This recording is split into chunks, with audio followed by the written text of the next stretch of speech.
apa sih yang dikejar sama teman-teman mahasiswa? Ya gini, mereka kan tiap hari nih, mahasiswa tugasnya kerjaannya masuk kelas, dengerin materi segala macam, dan sehari-harinya juga mereka mencerap berita yang mereka lihat di lingkungan sekitar kan. Kalau mereka kemudian lihat ada yang nggak sesuai dari yang apa yang mereka diajarkan oleh dosen-dosen dengan lingkungan sekitarnya, mereka mau panggil pihak luar, pihak ketiga. Mereka ya otomatis alamiah ingin kita pengen tahu lebih banyak nih soal ini. Kenapa sih nggak sesuai gitu? Sesederhana itu ya sebenarnya. Tapi juga dalam banyak kasus, dalam banyak situasi, nanti gue mau ngomong serangan ke dalam mahasiswa, di dalam kampus kepada mahasiswa. Tapi mereka juga ketika mau diskusi di luar atau mau keluar, itu juga nggak bisa dan nggak boleh. Kemarin itu tahun lalu ya, awal-awal Januari, Maret Omnibus Law mulai digencarkan itu segala macam. Banyak diskusi diintelin. Mahasiswa bikin di luar, di kafe gitu, diintelin. Udah mulai ada inilah nino-nino di depan gitu kan, udah pada standby. Kalau istilahnya anak zaman sekarang ada tukang bakso, ya laler lah gitu kan, udah pada beredar. Nah sekarang misalnya itu di luar, di dalam juga birokrat kampus itu juga memakai kekuasaan itu yang lu bilang tuh ya. Untuk misalnya minta si A, gue misalnya pernah ketemu ketua BEM di Unsud, fakultasnya gue lupa, fakultas hukum kalau nggak salah. Dia cerita sama gue, dia dipanggil sama jajaran kampus, disuruh ganti judul, dia lagi mau skripsi. Temanya apa waktu itu? Enggak, cuman karena itu alat represi ke dia untuk dia jadi lebih sibuk. Dan nggak ngurusin ngumpul-ngumpulnya mahasiswa dalam rangka RDK waktu itu atau menjelang omnibus, kira-kira begitu. Nah itu kejadian juga tuh, banyak tuh ya. Banyak lah, maksudnya ada yang tipikalnya hard ya, maksudnya yang benar-benar sanksi, skorsing, drop out segala macam. Ada yang soft juga dalam artian nggak boleh mengadakan diskusi ini, nggak boleh mengadakan diskusi ini. Alasannya banyak, paling klasik ya keresahan masyarakat. Paling klasik juga kayak yang mahasiswa drop out yang paling parah tuh kemarin tahun lalu itu ada 28 mahasiswa UKI Paulus Makassar. Mereka bikin demo pada saat di hari yang sama si rektor ini bikin lokakarya. Di drop out lah itu gelondongan 28 pakai satu SK.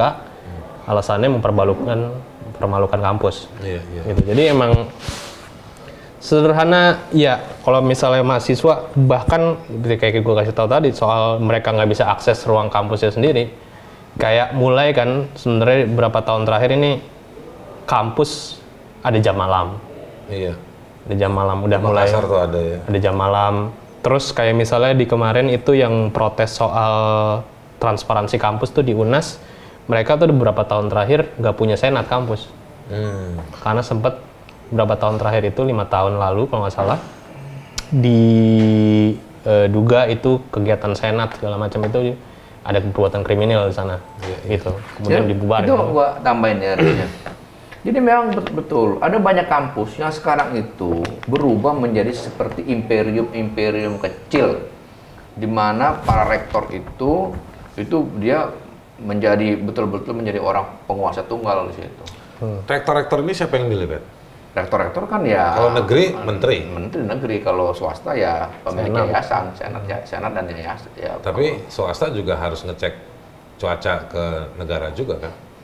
Dalam ya persis, karena juga tetap kan ada hubungan antara kampus-kampus, bagaimanapun tetap ada persinggungan lah. Dengan dikti. Dengan negara ya kan, untuk aneka macam akreditasi tetap ada persinggungan. Nah, sayangnya ini ya, imperium kecil di dunia kampus itu kan mereka jalankan itu dengan menggunakan alibi mau misalnya ada di kampus ini saya dengar sendiri ya kan, dia menekan orang karena dengan tuduhan ini anti pemerintah orang ini.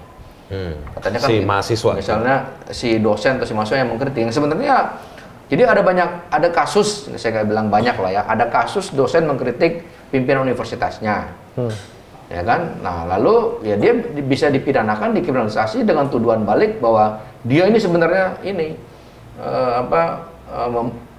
menghina pemerintah atau menghina apa, dia bikin aja tuduhan seperti itu. Nah jadi Nah, artinya apa? Di sini ada satu pola di mana para imperium kampus itu dia untuk menangkis kritik dari bawah, untuk menutupi berbagai macam pelanggaran yang dia buat, dia mencari backingan gitu ke negara dengan dalih bahwa saya saat ini sedang membela kepentingan pemerintah.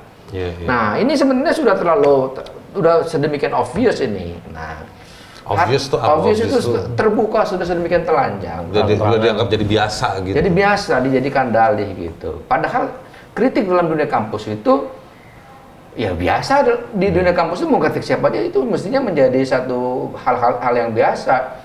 Kampus tanpa kritik ya bukan kampus juga gitu. Karena tugasnya kampus, nah itu ya. Tadi ini rohnya adalah kebebasan. Ini kata orang Amerika yang namanya Richard Rorty, Om Haris.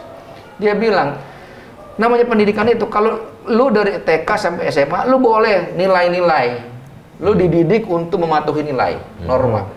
Ya, penanaman nilai norma. Itu betul. Tapi begitu udah perguruan tinggi, tugas lu adalah lu dididik untuk memeriksa, mengevaluasi nilai-nilai itu tadi. Iya. Itu tugas pendidikan tinggi. Jadi segala macam keanehan itu free to happen, bebas untuk sampai terjadi, tapi siap juga diperiksa. Iya dong, itu. Nah itu yang namanya dunia ilmu. Nah, kalau misalnya kampus sekarang penguasanya udah menghalalkan segala cara, pakai bahan yang plagiat, ya kan, pakai joki, atau misalnya rebutan kekuasaan, mempertahankan jabatan. Di Trisakti itu kejadian tuh kayak gitu, ya kan. Ribut sama yayasannya. Akhirnya ributnya udah nggak konseptual, nggak ideologis lagi, ributnya udah ribut-ribut yang receh-receh. Betul, jadi itu malu. Nah, akhirnya sekarang dampaknya kan jadi tidak optimal, membuka dan memelihara ruang untuk menguji setiap dalil dalam ilmu yang ditekuni oleh masing-masing mahasiswa misalnya. Ya, jadi ini yang artinya gini ya. Dulu orang anggap kampus sebagai Menara Gading. Menara Gading itu masih ada bagusnya. Dari hal itu, karena dia dalam hal itu dia tetap memelihara diri sebagai penjaga norma, penjaga moral. Nah, tapi yang sekarang terjadi kan gimana para pimpinan kampus yang dianggap sebagai lembaga moral, resi kalau zaman Orde Baru itu dia seperti resi kampus itu kan.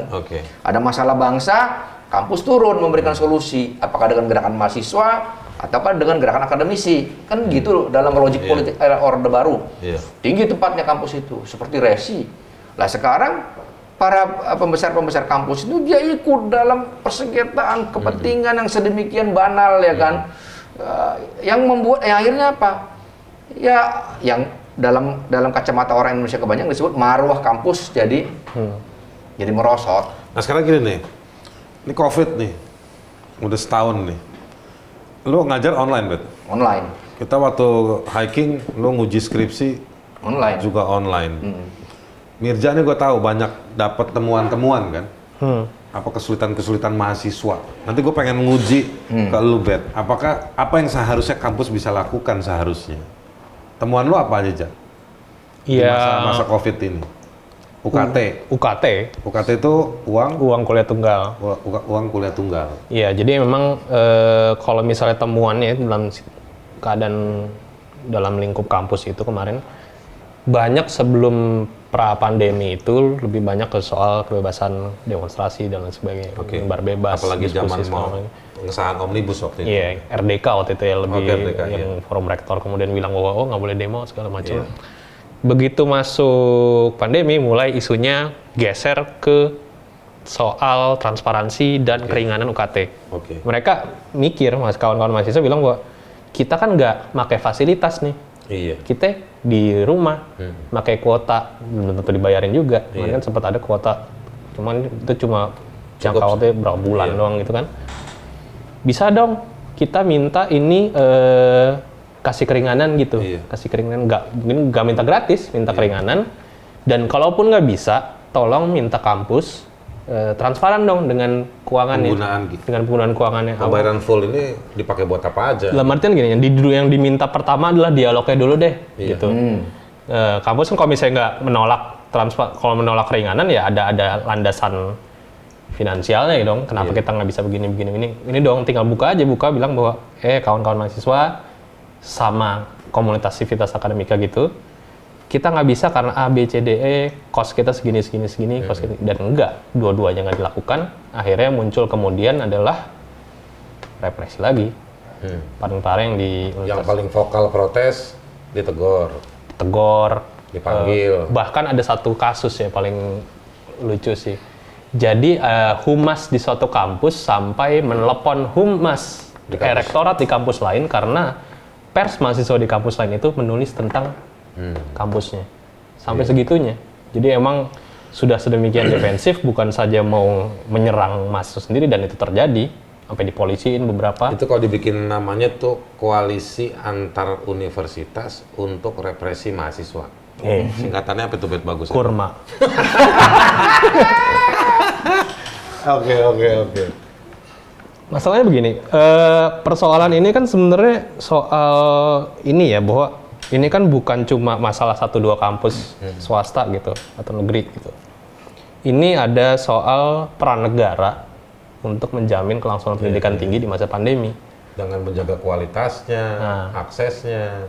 Harusnya idealnya si kampus ini, rektorat bersama mahasiswa, ya rame-rame aja ke negara bilang bahwa kita punya kesulitan A, B, C, D. Tapi yang terjadi ya konflik horizontal, rektorat segala Menurut lu, abang kita Nadiem Makarim ya, menteri ya? Nadiem. Perannya apa? Mas Menteri. Mas Menteri yang sangat high tech. Ya, nah ini makanya penting. Lu nguji, meriksa nggak ketika riset-riset lu peran-perannya si Dia itu Mas Nadiem ini? ngeluarin Permendikbud nomor 25 tahun 2020. Oke. Yang isinya memang membahas tentang ringanan UKT, cuman dianggap tidak memadai karena dia masih nggak memasukkan pandemi sebagai urgensinya. Oke. Jadi sekedar persyaratan keringanan UKT untuk kampus gitu. Cuma mekanisme pemberiannya lagi-lagi diberikan ke kampus, sehingga banyak Yang kasus. mana kampus juga nggak merasa tertekan untuk segera memberi keringanan kepada mahasiswa. Yang terjadi malah orang minta keringanan, kan misalnya di UKT di negeri itu kan bertingkat ya, 1, 2, 3, 4. Iya. Malah ada yang ngajuin keringanan, malah dimahalin. Ada ya? Ada. Kampus mana tuh? Di UNES udah kayak gitu. Oke. Yang rektornya bermasalah itu. Yang rektornya bermasalah. Yang kemarin sempat ada satu mahasiswa namanya Franz Napitu juga, di UNES juga ini. Melaporkan dia KPK kan. Laporin ke Oh KPK. iya betul. Dia dituduh dia. Terus dia diskorsing, dituduh terlibat OPM. Mendukung OPM. Nah, Arahnya, oh iya betul, arahnya diarahin ke tuduhan-tuduhan Nah, itu. itu yang tadi. Bet, sekarang gini, saya Bet. bilang. Iya. Waktu kita kan terbatas, jadi Kok bisa waktu terbatas? karena kita harus balik ke kampus. Asik, ya kan? Jadi gini, Bet. Ini ada nggak korelasinya menurunnya kualitas pejabat kampus dengan represi yang terjadi kepada para teman-teman mahasiswa? Gue sih jujur aja, gue mau belain mahasiswa dan gue mau belain kampus sebagai ruang, tadi yang lu bilang itu, ruang kebebasan Loh, iya untuk dong. Kalau- menyampaikan dan menguji. Nah, sekarang pertanyaan gue gini, Sebelum pertanyaannya selesai, gue udah bisa jawab. nggak bisa. Udah cerdas cermat. Lu bikin YouTube sendiri, sono. Jadi gini, Bet. Iya. Ini ada relasinya nggak? Kita jadi Iya. gue mau bilang begini, kita ini bukan sekedar gue nggak suka sama tuh rektor, bukan. Betul. Nah, tadi pagi-pagi gue bilang ini struktural sifatnya. Oke. Gitu. Jadi dia bukan personal nih, karena polanya kok di banyak kampus kayak begini nih. Iya. Berarti kalau polanya sama, berarti ada pemicu yang sama, ada underlying mechanism yang sama yang membuat munculnya imperium kayak begitu, nggak terkontrol. Nah biasanya ya dalam dunia pendidikan itu bukan cuma rektor, bro. Sampai yang pendidikan terkecil, guru ya. Kalau guru kualitasnya rendah, kompetensinya buruk, Otomatis. nggak siap, otomatis ketika mengajar yang bawaannya represi. Kalau muridnya kritis sama dia, Tampol. Bu, Pak, kok gini-gini, Pak, rewel kamu. Iya. Gitu dia. Kenapa? Karena dia nggak siap. Oke. Satu. Yang kedua, ya tadi itu kompetensinya kurang. Nah ini sampai ke atas juga begitu, dosen juga begitu. Ya kan, dosen juga begitu. Kalau dia nggak siap, dosennya buruk. Kalau rektornya bermasalah, kalau rektornya bermasalah, dia akan memilih jajarannya juga yang bisa melindungi, betul, yang bisa menutupi melindungi masalah-masalahnya. Dia membuat berbagai macam mekanisme untuk melindungi kepentingan-kepentingan Curhat dia. pribadi nih, makanya gue nggak diangkat jadi dosen tetap di Trisakti. Jangan. Karena dianggap gue nanti bisa membongkar Ya, itu bobrok-bobroknya fakultas. Pasti ada kayak begitu. Jadi Iya. itu yang tadi gua bilang, universitas kok fear of truth. Iya. Nggak boleh, padahal universitas itu harusnya orang urusan dengan truth dia terbuka. Iya. Nah itu berarti belum universitas. Dosen-dosen itu petinggi-petinggi di kampus itu mungkin nggak ada yang punya kaos no fear. lu nggak punya kaos. Nah, tapi ini sebelum Oke. penutup nih, tadi orang udah disinggung-singgung tentang Mas Menteri. Nah sebenarnya ini Lu kan pernah nulis lu di Tempo soal. pernah Oke. gue tentang kebebasan Coba, akademik. Nah cerita di dulu, sini cerita dikit dulu. ya tadi itu ya beberapa hal udah gue sampaikan di sini. Nah tapi poin gue begini, ini betul-betul ya sekarang ini sebenarnya perguruan tinggi kita sedang dalam titik nadir. Ya tadi itu ya memang dia dipicu ada apa dia lebih menjadi terbirokratisasi dan terpolitisasi pada saat yang sama juga oleh karena kebijakan baru yang perkembangan baru dalam kebijakan yang membuat di satu sisi ada bagus sih, misalnya dosen dipaksa untuk menerbitkan jurnal Scopus. Tapi kalau Scopusnya itu adalah satu rezim akademik yang berbayar, maka jadi kualitasnya juga rendah dan orang cenderung, gue bayar aja deh, atau gue suruh aja deh siapa yang nulis deh, demi naik pangkat, demi demi gue cepat jadi guru besar, ya kan? Nah akhirnya yang terjadi adalah ya involusi, sesuatu yang dimaksudkan untuk mengukur kinerja satu dosen, akhirnya dia berubah, dia menjadi sekedar alat yang bisa dipakai dan dibeli. Nah ini yang sekarang terjadi. Nah ini masalah di mejanya Mas Menteri sebenarnya. Dan ini dia sebenarnya ambil peran nggak untuk? Nah, saya masih mau memberikan semacam kesempatan dalam arti begini, dan untuk mengatakan ini adalah kesempatan dia untuk membereskan persoalan dalam pendidikan tinggi kita. Ini di depan dia nih, dia harus menunjukkan otoritas dia nih, gitu loh.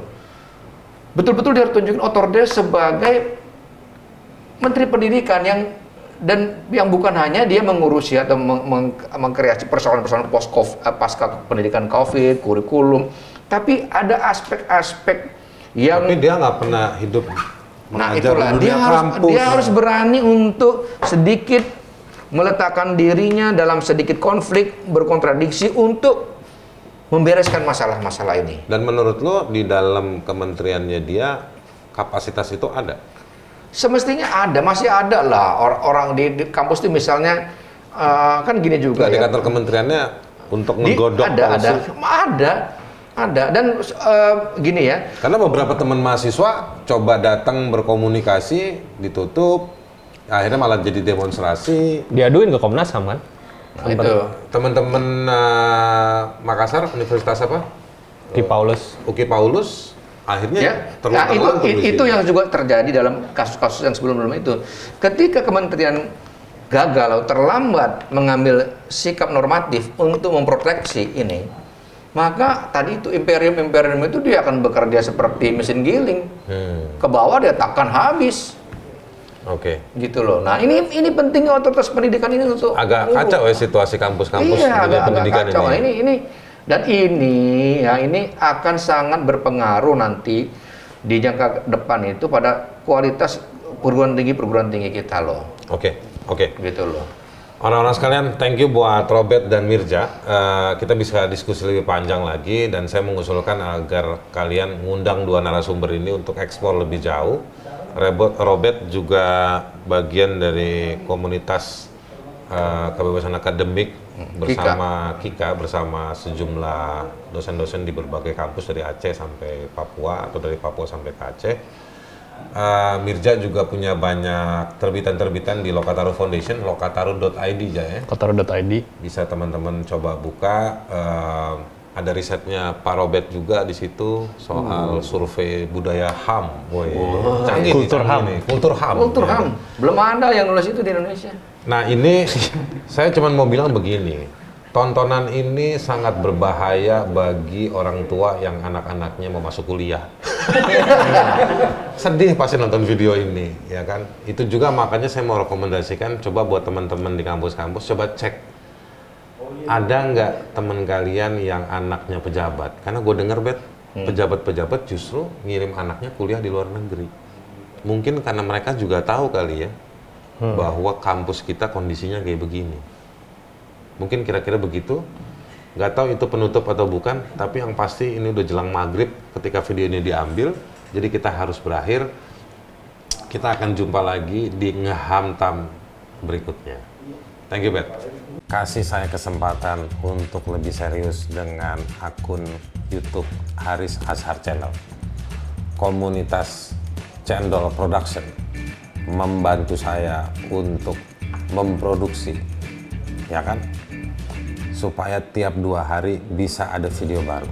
Saya tidak akan respon setiap saat komentar yang ada di setiap video, tapi saya akan banyak belajar dan tetap mencoba merespon pada kurun waktu tertentu semua komentar-komentar yang muncul di tiap video. Jadi jangan takut untuk berkomentar, karena itu milik kita untuk saling bertukar informasi dan saling mengapresiasi.